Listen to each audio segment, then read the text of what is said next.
Welcome to another Spot On Chat. I'm Rebecca Monet with Zorakle Profiles.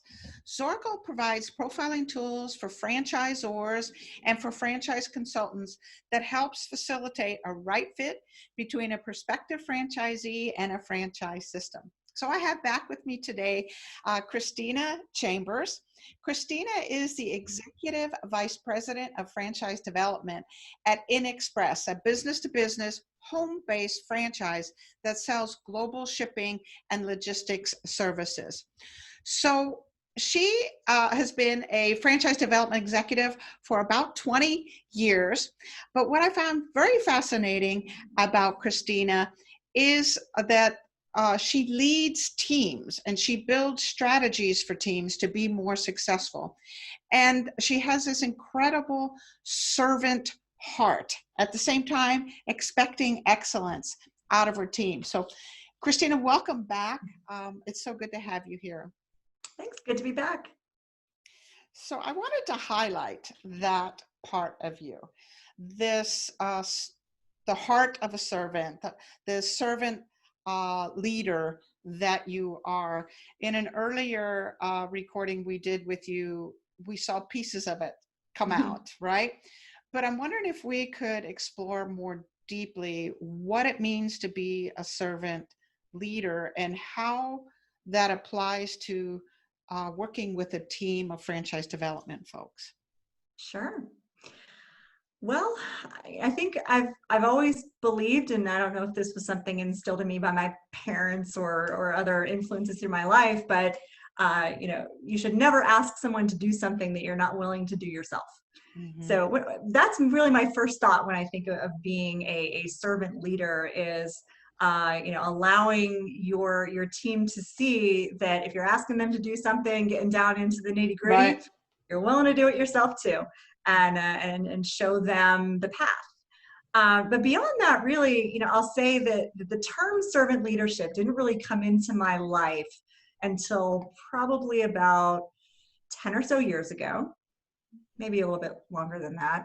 I was actually working for a company, not a franchise company. I had taken a break from franchising for a minute, astutely during the 2008 downturn, which I didn't know was coming.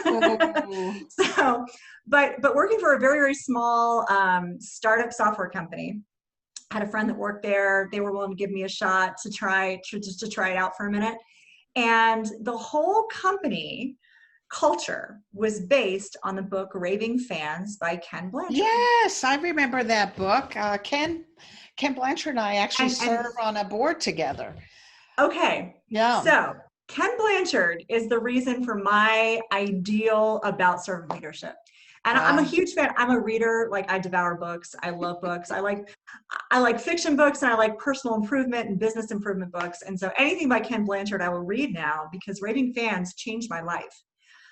This company, starting in the company, you had to read the book, and you had to go through almost 3 weeks of discussing this book and how this book affected how they treated the business. Wow. Where everything was all about the customers, mm-hmm, and then all about the employees. And if you treat your employees right, they're going to treat your customers right.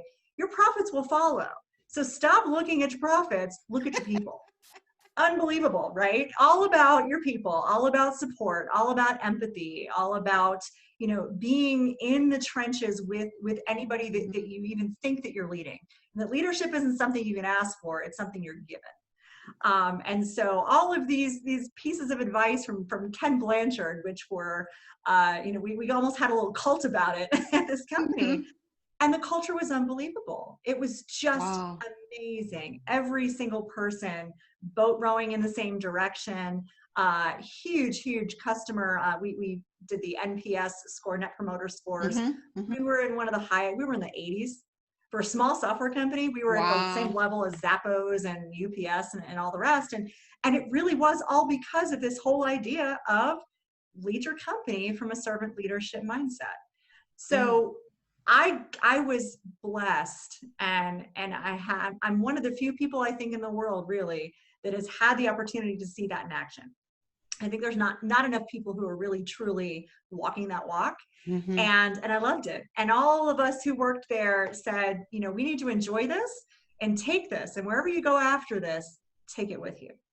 And I never looked back on it. And so for me, as I progressively moved up into more executive roles, team leadership roles, that was my number one thing. Like, look, for me, it's Wow. all about you support your people, period, Mm-hmm. whatever they need.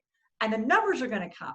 So it's not just from a sales perspective, I'm ultimately a sales manager when it all Mm-hmm. boils down to it. And yes, we want to sell a certain number of deals and we want to get this much revenue and this much EBITDA for the company, but you simply focus on supporting your people and how can I support you in Mm-hmm. hitting your goals and what do you need from me and what do you need me to do for you? Amazing things happen. And we're seeing that today with InXpress.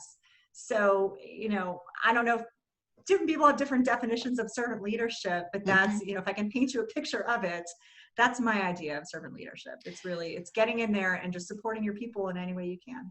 Yeah. I think Ken Blanchard calls our employees and our team members internal customers versus external customers. So you are treating those that you're working with like you would want to treat a customer to retain them and to have them be satisfied and to give them what they need to use your product or service the way you want. So treating that customer. So Ken still is very active. I sit on a board with him with a company called Lift Up America. And it's a 14-week program called Ambassadors for Compassion, where we work with kids that are at risk.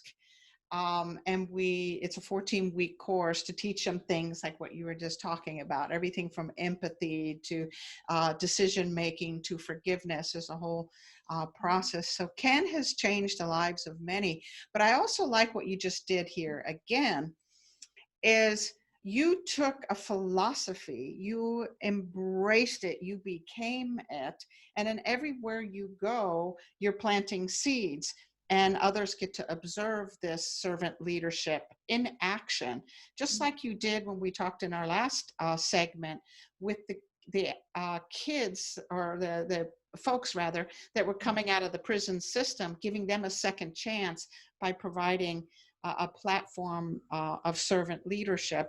You allow them to have enhanced and better lives. You're doing the same thing right here with InXpress. So I rambled a whole lot there to say, just to say, I'm amazed and I'm impressed. And I guess the question I would have for you regarding that, for those that are listening, what in one sentence or three sentences would be a way for anyone in franchising to learn how to become a servant leader? What would be the thing that you would say, start with this? What would that be? Sorry, I put you on the spot. Find examples of others who are already doing it, which is one reason why I'm at InXpress. I'm here because I'm with a lot of like-minded people who are already in that mindset. Mm-hmm. So find others and find mentors who can help you determine how to implement different, honestly, there are tactics that you can use to become a better servant leader.